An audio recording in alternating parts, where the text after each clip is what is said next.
I do not think LEGO Star Wars 2, the original trilogy, is as good as the first game. This doesn't mean it can't be your favorite, and of course this isn't a slight against Trevorrell's Tales, who I believe have done an amazing job in delivering a sequel of this scale in 2006, just a year after their previous project. The game was released on more platforms to boot. In addition to PC, PlayStation 2, Xbox and GameCube, we got it on Xbox 360 and even PlayStation Portable, which, unlike other handheld versions that I'm not going to discuss in this particular review, is the same game as on consoles. Well, almost. Obviously, there's differences in terms of graphics and performance, but also, instead of the bounty hunter missions, it has several boss fights ported from LEGO Star Wars 1, and every level in the game gets an unavailable on other platforms challenge mode, where you have to find 10 blue mini-kits in a limited amount of time. Both exist primarily to receive LEGO Star Wars 1 characters for free play, a function that on practically all other platforms is an extra you can activate, which lets you use the save file from the previous game for the same purpose. And on the Xbox 360 version, you had to pay $1 for a DLC with these characters. Capitalism. As for the game itself, I think if anything, LEGO Star Wars 2 showcases just how strong the loop and concept of the original title was, and how important is charm and game feel in the context of that loop.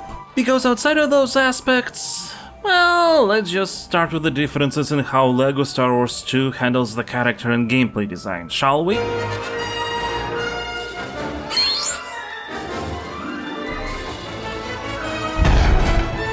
LEGO Star Wars 1 has channeled its mechanical simplicity into its biggest strength. It had only 3 action buttons: attack, jump and special, and everyone had at most one ability attached to that button. It could have different variations depending on if you're tapping it multiple times or holding, like the various offensive and defensive lightsaber behaviors, but it was still just a single ability or item at its core. Add to it that every character had at most one passive feature, and this became a recipe resulting in 3 important principles.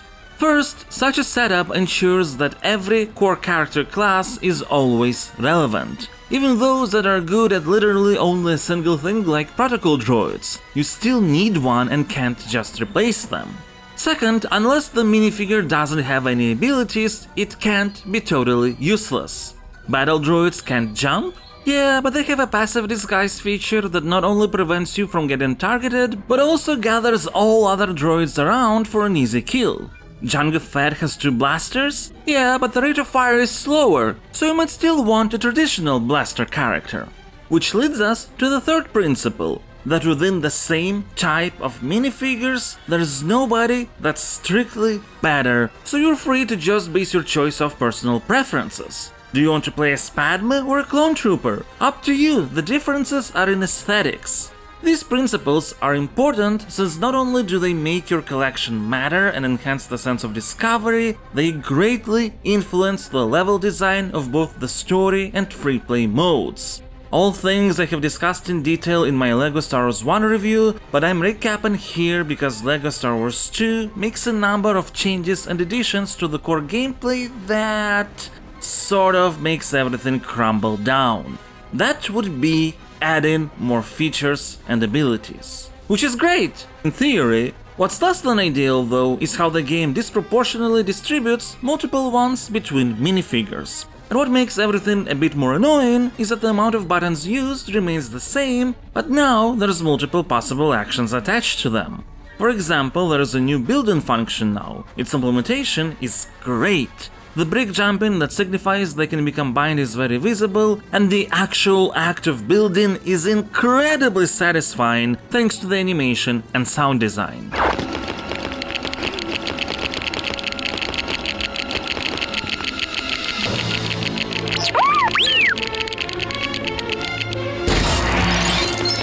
Absolutely everyone except droids can build from LEGO bricks. In isolation, this sounds like a good thing. Now building is not relegated to only Force users. But this not only drastically changes the level design principles, which we'll take a look at later, but also adds conflict within the control scheme. You might want to use the force on an enemy and think it's going to be fine since there is a marker right on them, but the character will prioritize building instead. The new Bounty Hunter class can throw thermal detonators, again using the same button as building Lego.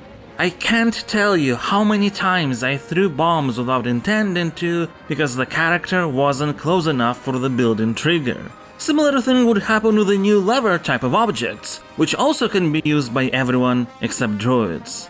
Yeah, you can see how characters like C-3PO and R2-D2 suddenly start to become increasingly more useless, especially once you get some droid bounty hunters that besides all their own class features can activate both protocol and astromech panels. Though as droids, they too don't have access to another new feature everyone else has, pushing objects.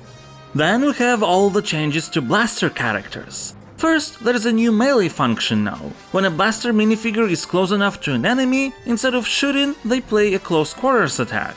This is a great opportunity to showcase personality with different animations, like how Lando knows Kung Fu while Chewbacca can rip off arms from stormtroopers. But gameplay-wise, these melee attacks miss a very important function the Jedi have. They don't automatically deflect shots during the animation. Makes sense, they don't have a lightsaber. But you can't cancel a melee animation, meaning you're at risk of dying and losing studs whenever it is activated. And the range is very generous, which combined with how auto-aim works on friendlies as well, can lead to situations where enemies get free hits. This also made an Easter egg particularly more annoying than it should have been. Lando has a special animation when hitting Leia. He's hitting on her, recreating the kiss in the hand scene from Empire Strikes Back. It's a very nice detail.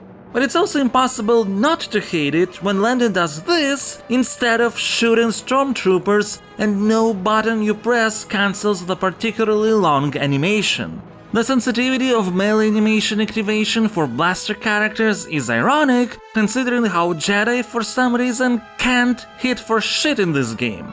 There's a lot of instances when even those imported from LEGO Star Wars 1 don't damage enemies when a lightsaber literally goes through them. It's very annoying. Another new blaster minifigure feature is the dive, a replacement for double jump which doesn't boost height but can make the characters jump farther. Plus, dodging was added. No longer you have to jump and run to avoid blaster fire. In fact, you shouldn't because dodging works only when you stand still and press the attack button. And after the dodge, you automatically aim at the direction of the attacker. So the best way to tackle absolutely any firefight becomes to just stand still and repeatedly tap to shoot, and the game will handle everything itself about 90% of the time. Sometimes you have to reposition yourself, and other times there's too many shots to dodge. To compensate for this feature, LEGO Star Wars 2 often pits you against far higher enemy counts, similar to what the beach section from Defense of Kashyyyk in the first game did. And no, AI is not any more useful in combat than it was in the last game.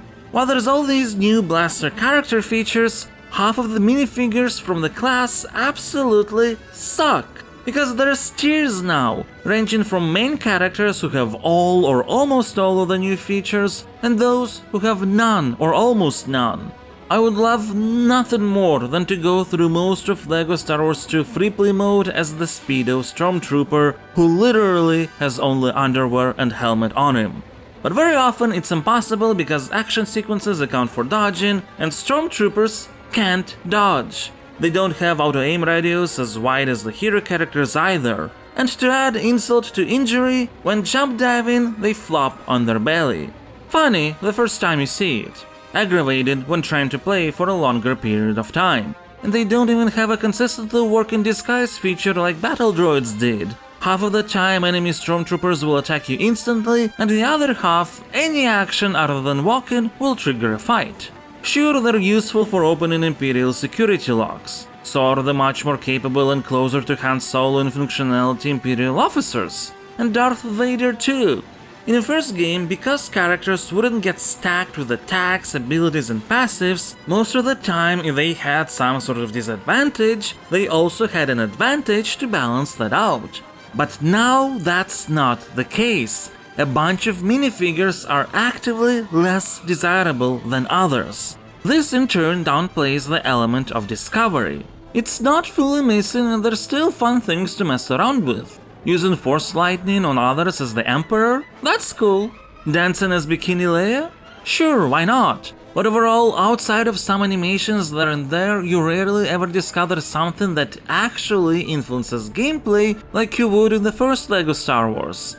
And in a way, it's understandable. After all, how could LEGO Star Wars 2 really add differentiation when practically absolutely everything there is to the game is stacked onto the core cast of characters, transforming the rest in more or less simply keys at best? And this has greatly influenced the level design.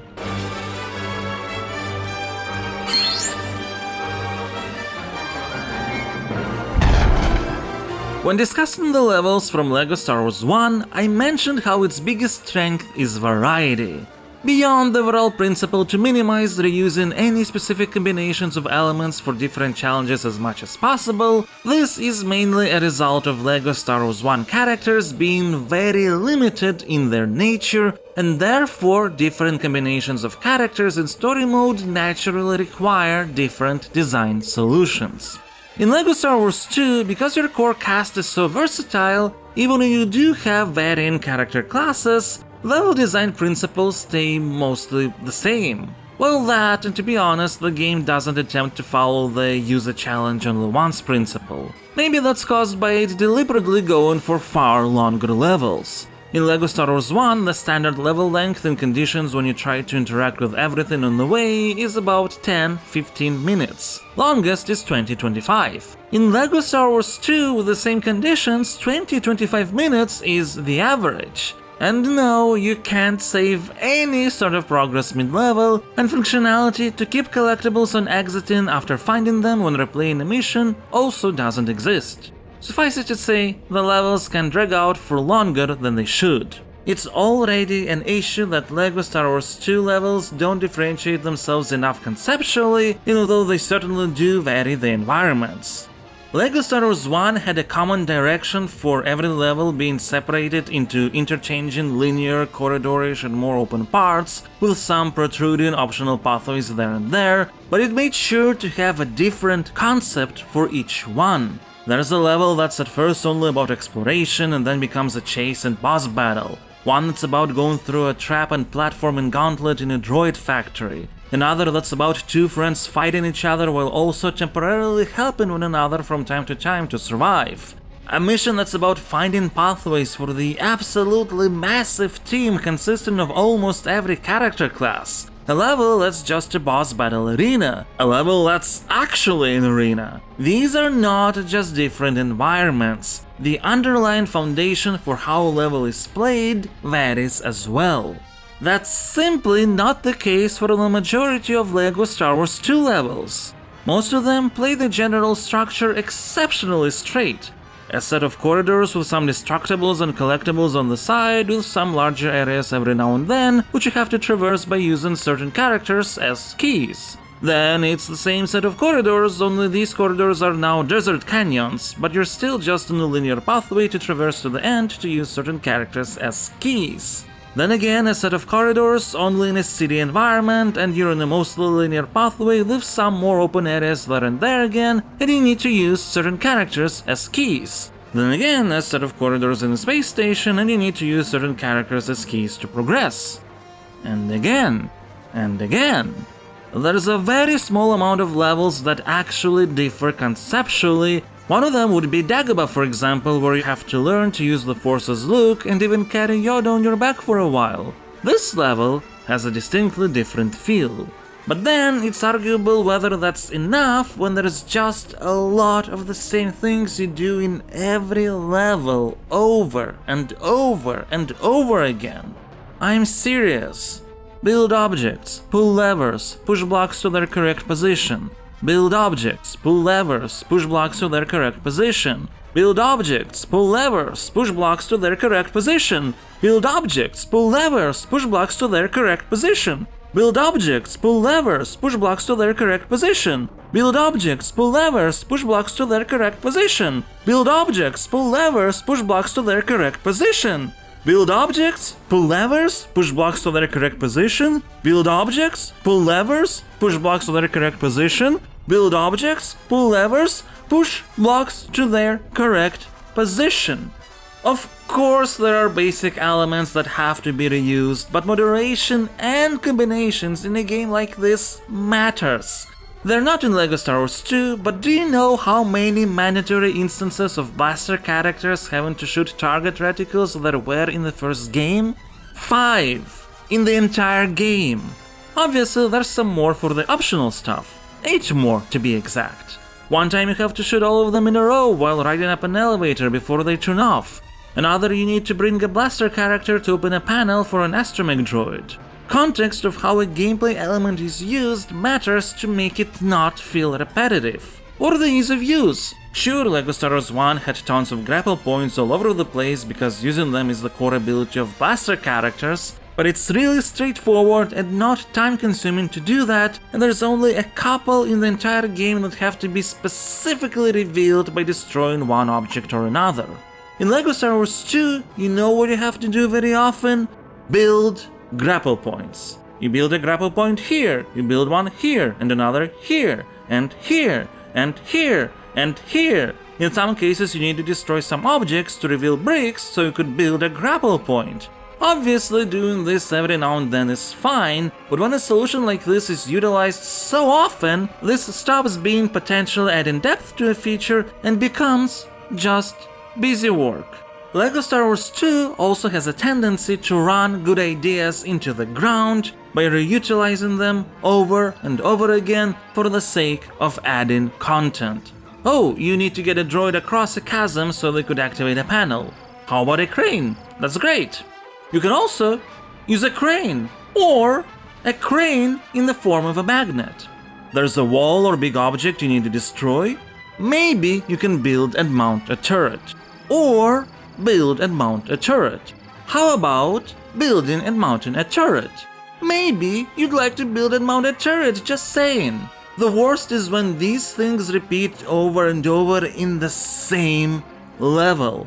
Like in Rescue the Princess from episode 4, there are Stormtrooper helmet dispensers which allow you to get past Imperial camera checkpoints. But if you get hit at least once, you lose the helmet. And while it's pretty straightforward to dodge, since the game loves to send constantly respawning enemies at you, not just in general, but in these particular sections especially, it's highly likely that you might get hit once or twice. So we get a scenario where you have to get from a helmet dispenser to a camera without getting hit. Okay, fair enough. But then there's another scenario like that.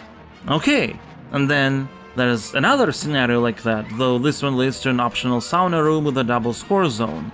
Okay, well the next level is about escaping the Death Star. Surely there's going to be something else. Oh, and there's a helmet dispenser that you need to use and get to a security camera without getting hit. And then shortly after that you have another helmet dispenser to do the same thing, to progress. And immediately after, there's one more. And speaking of repeating challenges, one of the new features in LEGO Star Wars 2 is the ability to ride vehicles or creatures in levels. To be honest, I think overall that's a fairly underutilized mechanic. Most of the time, something you can ride is available only within the limited area you find the vehicle or animal in, so there's really not much you can do, especially considering that usually these are just some optional objects. But level 5 of episode 4 does try to make use of vehicles in a puzzle scenario by having you ride a very unruly one over 5 buttons in a row. It's pretty annoying.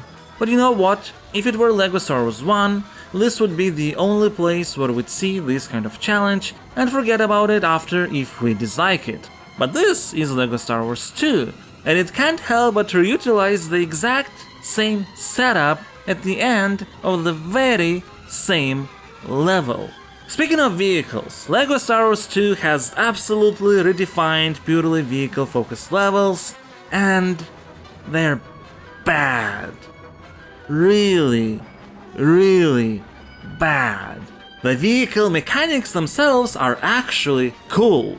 There's a very nice feeling of momentum, switching direction 180 degrees is satisfying, and I can understand the desire to transform vehicle levels from auto-scrollers into closer to the core mechanics explorable levels where you can use various vehicle sets to play. Sounds like a perfect opportunity to use the minikits in free play mode as well, right? LEGO Star Wars 2 agrees. Partially. You can place your minikits only in special bonus minikit vehicle levels, not the standard ones. That's weird. But anyway, if the mechanics are fine, what's wrong with the vehicle levels? 2 words. Proton torpedoes. Here's what you do in the assault on the Death Star level in episode 4. You pick up a proton torpedo from a dispenser and you send it onto a target. It'll fly in the weirdest, most inefficient way possible, by the way. Now you can progress. After that, you have a wall protected by a shield that's held active by 4 proton torpedo targets. Luckily, you can carry multiple proton torpedoes. Unluckily, unless you place the TIE Bomber in free play or have the unlimited proton torpedo extra bought and turned on, the maximum amount you can carry is 3. So you can't destroy 4 targets without backtracking at least once. Okay, that's done. What's the next step of the level? Well, now there's 2 dispensers and 8 targets. Oh my god. That's a lot of freaking torpedo carrying. Well, surely there's no way this can be escalated any further and something else has to follow. I guess? Because the next area has 8 more torpedo targets and only 1 dispenser. Fucking hell, why this is not an auto-scroller? That would be much more fun. After this, you finally get a little bit of a trench run sequence, the best part of this level and the only good one to be honest, and you get to a section where you have to destroy 12 turrets before you can lob one final proton torpedo into the Death Star exhaust port. LEGO Star Wars 2 gets real mileage out of proton torpedoes. The Falcon flight level, recreating the Episode 5 sequence of Millennium Falcon escaping through an asteroid field, starts with a twist. You have to destroy turrets on Star Destroyers to help the rebel ships escape. This is a trick to make you think there's not going to be any proton torpedoing in this level. Oh, but there will be. Once you finish that little segment and get to the actual asteroid field, you have to destroy asteroids to get proton torpedoes to free up with them a path through an asteroid. And again, all the rebels have 4 proton torpedo targets and you can carry only 3. You then have to destroy more asteroids to get proton torpedoes to free up a path through a bigger asteroid. And once more after that.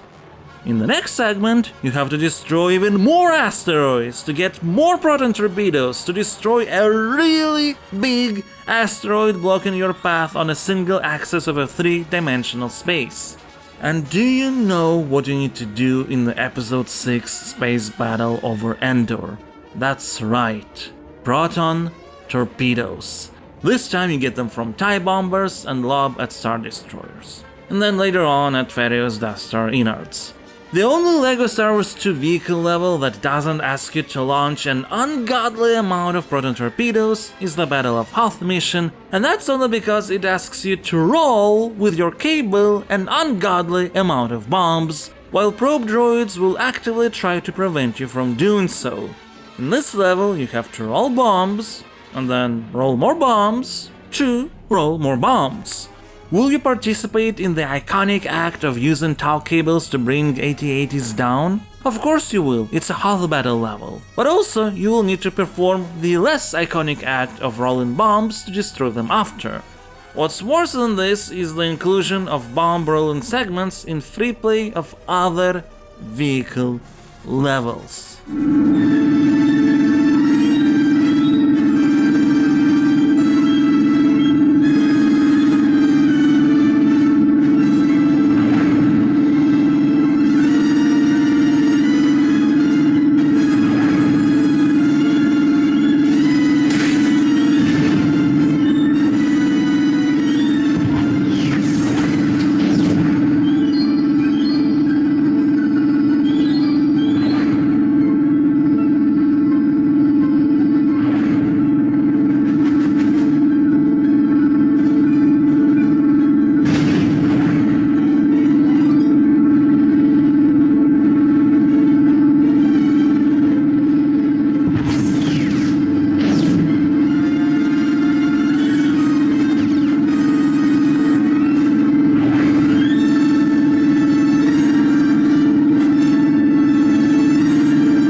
I've done a whole lot of complaining now, but I don't want you to think that LEGO Star Wars 2 levels are devoid of actually cool stuff.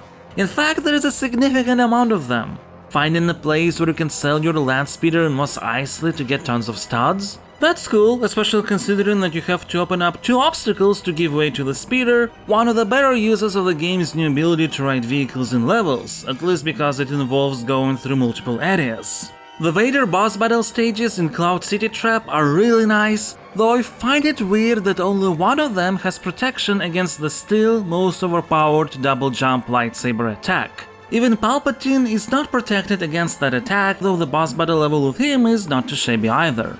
And there are levels that I just call overall pretty good, like the Battle of Endor. It actually starts out nice with exploration of the Ewok village, and what's particularly fascinating about this part is that it's one of the few places where the game doesn't constantly send enemies at you. You can't normally explore Dagobah without bats swarming towards you over and over and over again. Jundland Wastes regularly has sections with constantly respawning Tusken Raiders, but a lot of the Ewok village part is actually really peaceful, which is nice. You then get down into the actual forest to the battle part and have to use the abilities of various party members to progress, before reaching a catapult which clears the way towards the main conflict point near the Death Star shield generator bunker. There you can ride an AT-ST, which would feel really special if the game hadn't used AT-STs repeatedly as rideable vehicles in previous levels, including ones where you'd not expect them at all, like Mos Eisley. And it all ends in the bunker itself, where in various rooms you have to puzzle your way through, get into some of the actually good uses of levers in the game, unlocking the place where you can set some bombs to finish the mission. But this level comes straight after Speeder Showdown, which probably rivals Defense of Kashyyyk in how much I dislike it. Look, at first it seems straightforward enough. You start on the ground, get to a speeder, and have to go through a circular track while destroying some scout troopers on the way. After that, you land in a ground section where you need to take control of an AT-ST to destroy a shield generator. That's nice! You then have to go through the same circular track on a speeder and destroy more scout troopers. You then land in another section where you need to take control of an AT-ST to destroy a shield generator.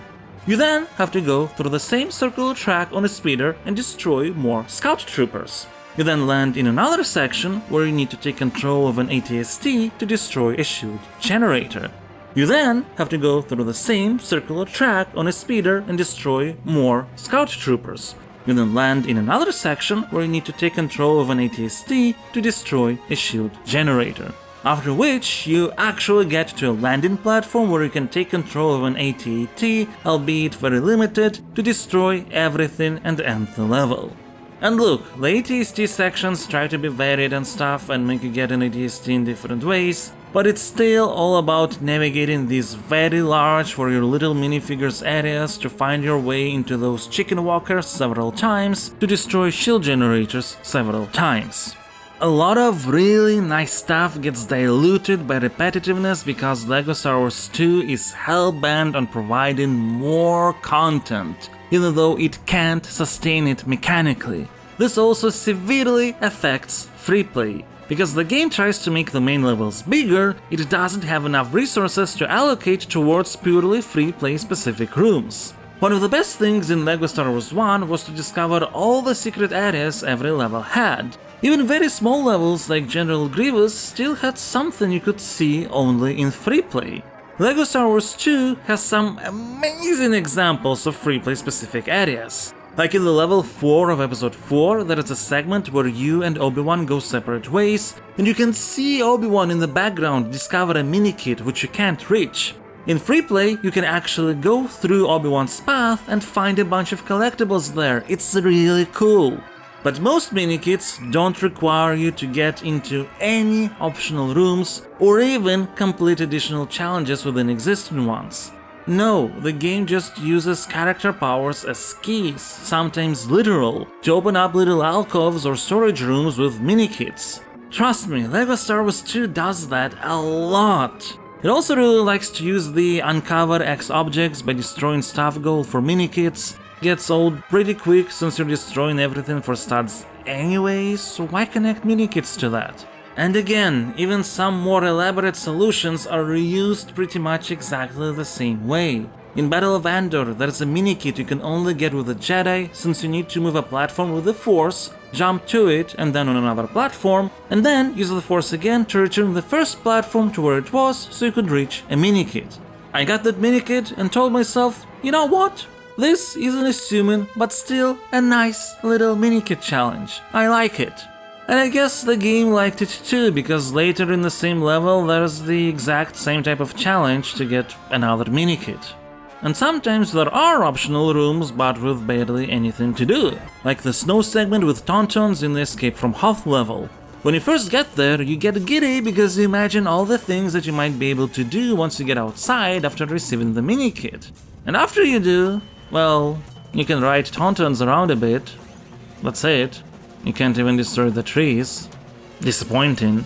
What's even more disappointing is how LEGO Star Wars 2, in its goal to make it feel like there's so many things to do, tries to make you go through the same often repetitive content not once, not twice, but at least 3 and even up to 4 or 5 times depending on how you count.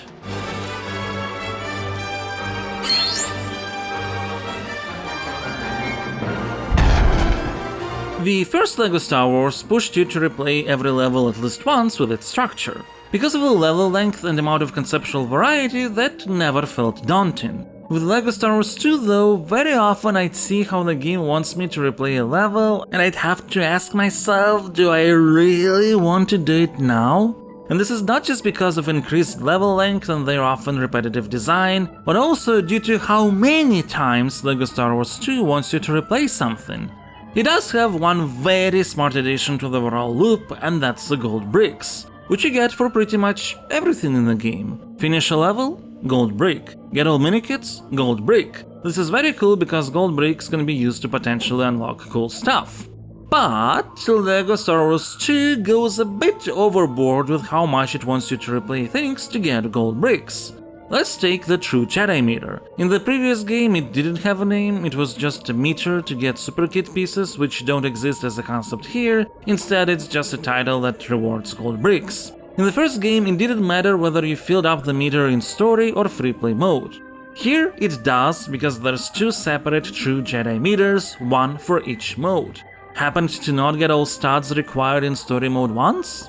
Too bad, you'll have to replay it at least once more in story mode specifically to get the True Jedi status there. Then, most of the extras you can't just buy like you could in LEGO Star Wars 1. You need to first find the special red power bricks in levels. On one hand, that's a neat idea. On another, happen to miss a red brick in your playthroughs? That's one more time you have to replay the whole level again.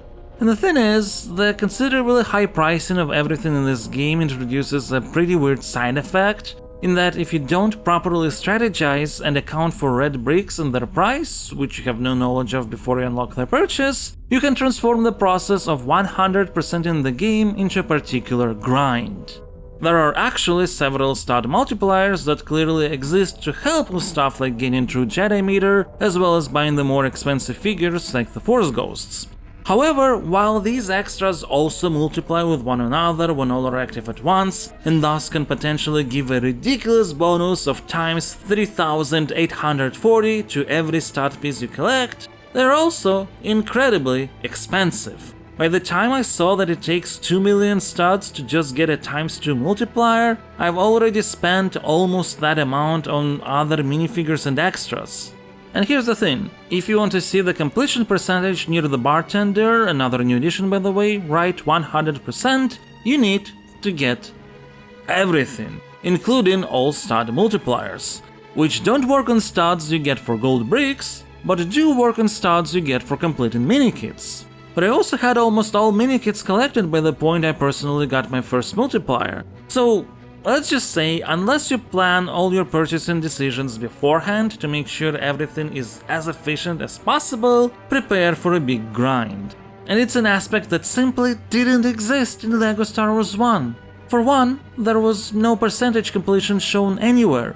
You don't want all extras, just all minifigures for example? That's fine. And then, it didn't matter in what order you purchased things there, since there were no red bricks or multipliers. It wouldn't affect how many studs you need to get or how much you need to replay. But no, in LEGO Star Wars 2, if you want a comfortable 100% completion, you have to prioritize stud multiplier purchase, which means you'd better minimize any other spendings beforehand. Of course, there are bonus levels where your goal is to collect 1,000,000 studs, with multipliers disabled, but you don't get to keep any of them. On one hand, it's sort of understandable for the episode-related ones you have to do in 5 minutes, the character and minikit bonus levels where the goal is to destroy as much stuff as possible, as quickly as possible. But then there's a special bonus level you get for collecting 60 gold bricks, Lego City. To get 1,000,000 studs there, you have to spend a lot of time doing a bunch of stuff. Blowing up buildings, riding various vehicles, up to 20 minutes. It's a nice bonus level, but I don't know why it wouldn't be okay to keep the stats from there, given the fact that you can't use multiplier extras, and 1,000,000 wouldn't be enough to purchase all extras anyway. To get absolutely all the gold bricks though, you have to complete even more bonuses. Like the bounty hunter missions, where a bunch of bounty hunter characters are put in a segment of a level to find one of the rebel heroes to capture, and you have only several minutes to do that. On one hand, it's a nice sort of mini speedrunning idea for a mode, on another, there's not enough explorative elements in the level to make finding the targets interesting enough, with a couple of cute exceptions. But it's still more interesting than the last type of bonus content, Super Story. It's a mode where you have to complete all story missions of an episode one after another in a single go with all extras disabled and one of 2 requirements complete, either getting more than 100,000 studs or completing all levels in less than an hour, which is more than possible if you ignore optional stuff and destroying everything. But it's like, what's the point of having this as an actual feature in the game? To reward for going through the same story mode again, only faster. It's not like you need to take advantage of mechanical knowledge or there's shortcuts you can discover to help. And what do you get in the end for spending all this time to finally get all 99 gold bricks? You get a fountain of unlimited studs. Which is actually pretty useful in the case where you don't have enough, so you can just spend some time grinding them without actually going through levels, which in a way is faster. But then if you already have everything, you won't have anything to spend studs on. Obviously, you don't need to go for 100% completion if you don't want to, but the game's structure and UI actively pushes for it, and in comparison to LEGO Star Wars 1, doing everything feels much more daunting. And yet, with all that being said, I can't claim it was absolutely unenjoyable to go through all that process. And the reason would be that, for all its flaws, there is one aspect where LEGO Star Wars 2 is actually much stronger than the first game. I'm talking about its insane amount of charm.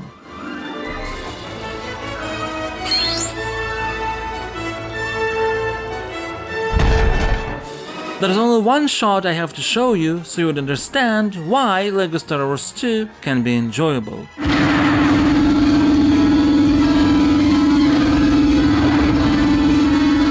Yes, that's an AT-AT with fake disguise glasses and mustache. Okay, that is a purchasable extra at work, but LEGO Star Wars 2 oozes charm in absolutely every of its elements. It takes the best lessons from LEGO Star Wars 1 in terms of humor and expands upon them. While there are some awkward moments there and there still, there's so many actually funny and memorable handling of various scenes from the original trilogy. Here's for example the "these are not the droids you're looking for" moment.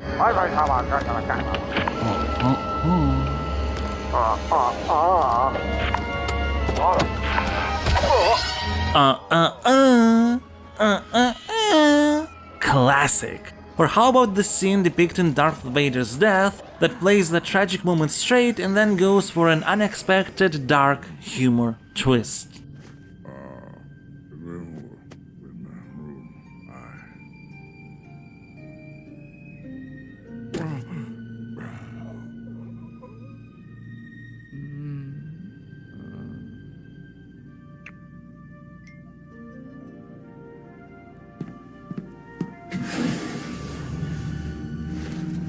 There is even humor that plays a bit with the soundtrack. Just for reference, here is the original scene that will be recreated.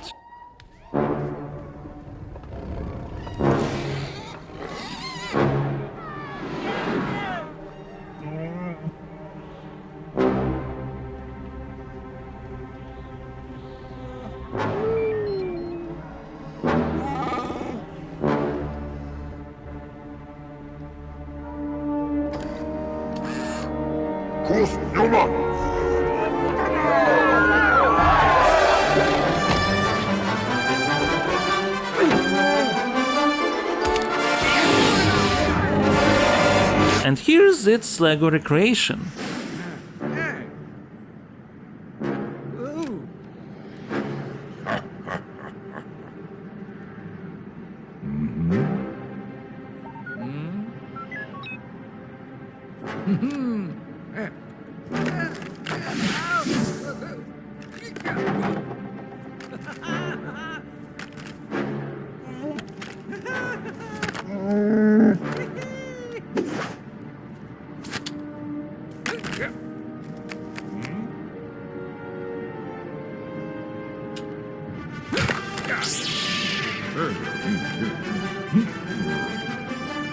To be honest, I think the moment with the lightsaber getting in the hands of the skiff guard is overkill, but the acrobatics that just keep going is absolute gold. And that's not to mention all the little humor in various animations. For example, when Darth Vader chokes stormtroopers, he holds them upside down by their leg. When Chewbacca uses stormtrooper helmets, they barely fit on his head. Gamorreans can't help but play on their axe when they hear rock music, and if you happen to be not aware, axe is a slang for guitar. A very cool pun.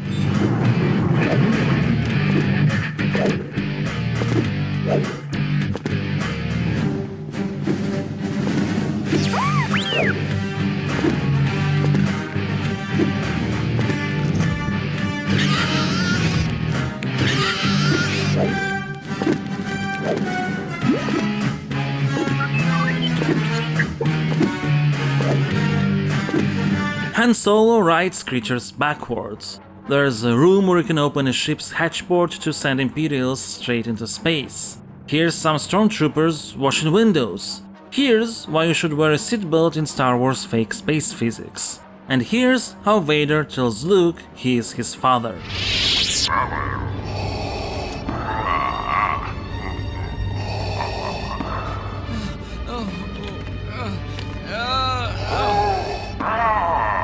Now, to be honest, I never found that last one to be particularly hilarious, but I have to admit it's a creative way to recreate a plot point that's very difficult to say without words. The question of course then is, can I keep going? And the answer to that would be, you bet I can! Here's the Imperial spy minifigure trying to be a spy during the Rebel celebration ceremony, though the moment when they focus on capturing him is overkill again, but noticing the spy in the crowd is funny. Here we use a tractor to plow some carrots on Endor. And speaking of Endor, here's a little bonus feature that transforms Ewoks into the most destructive force in the galaxy. You can also give your droids an incredibly powerful self-destruct mode. You won't lose studs when dying this way, which is good, but even if this weren't the case, watching C-3PO destroy the greatest threat in the galaxy is still satisfying. And even with the amount of time spent on all these examples, should we also include other really cool moments or details I mentioned there and there in the previous parts of the video, that still would be only touching the surface of just how much charm there actually is in LEGO Star Wars 2.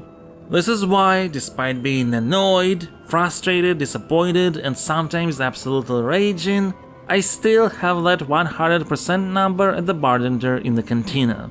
And I will never go for that number in this game again. And this seems like a good moment to summarize everything by scoring LEGO Star Wars 2, the original trilogy, with my Stasocritic rating system.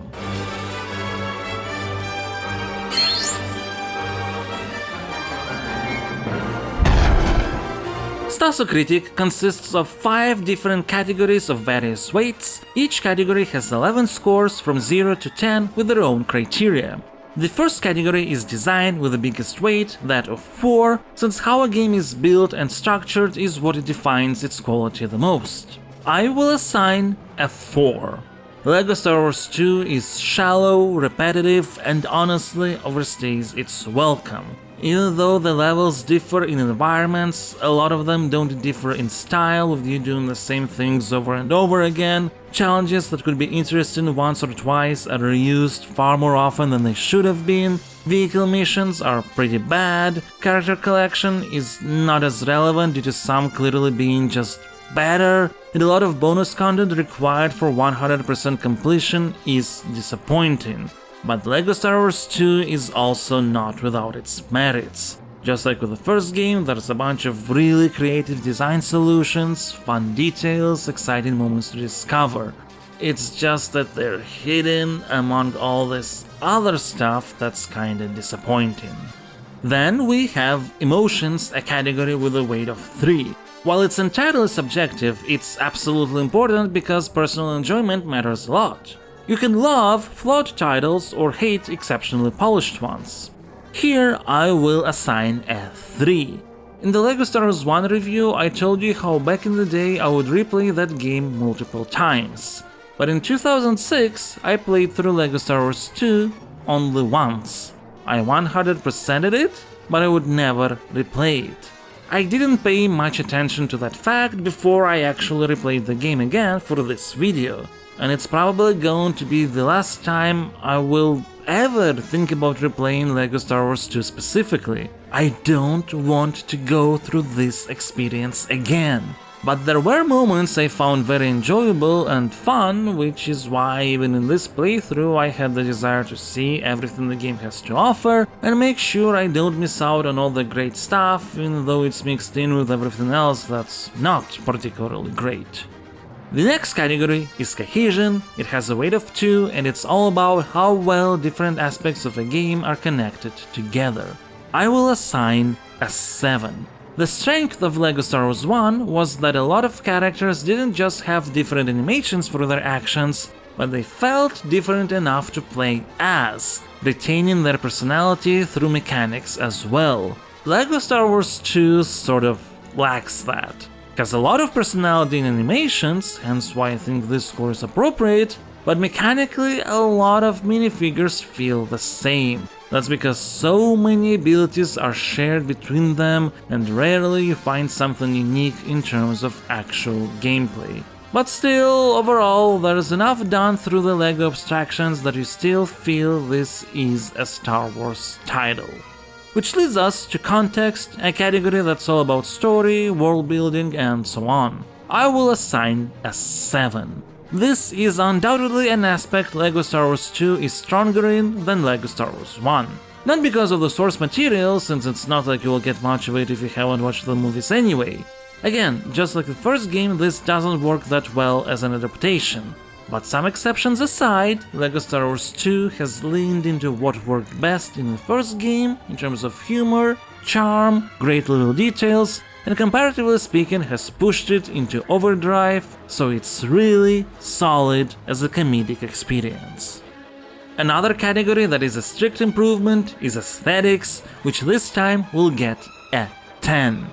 Not only does LEGO Star Wars 2 have far less aspects that feel unpolished in this regard than the first title, but it also has learned things like how to incorporate mumbles for effective comedy, how to use music for a greater emotional and once again comedic effect, how to make locations feel even more authentic to the movies than in the first title, while still making sure that all LEGO pieces stand out as they should, while not looking out of place. And hey, for what it's worth, my most hated LEGO hairpiece is barely shown, so that's a nice bonus too. So with all scores and their weights taken into account, LEGO Star Wars 2 The Original Trilogy gets a final Stasocritic rating of 51. Now, in case you're not familiar with my system, I have to mention that thanks to the criteria, the entire range of scores from 0 to 100 is actually used, and most enjoyable titles out there will land between 50 and 70, since it's really difficult to get to both the lower and higher extremes of the score system.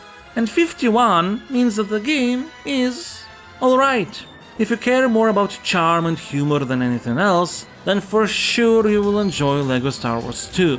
But personally speaking, I can't say that's enough to call it a better sequel, and would recommend it only if you're willing to accept the game's mechanical and design flaws to experience its finer atmospheric details.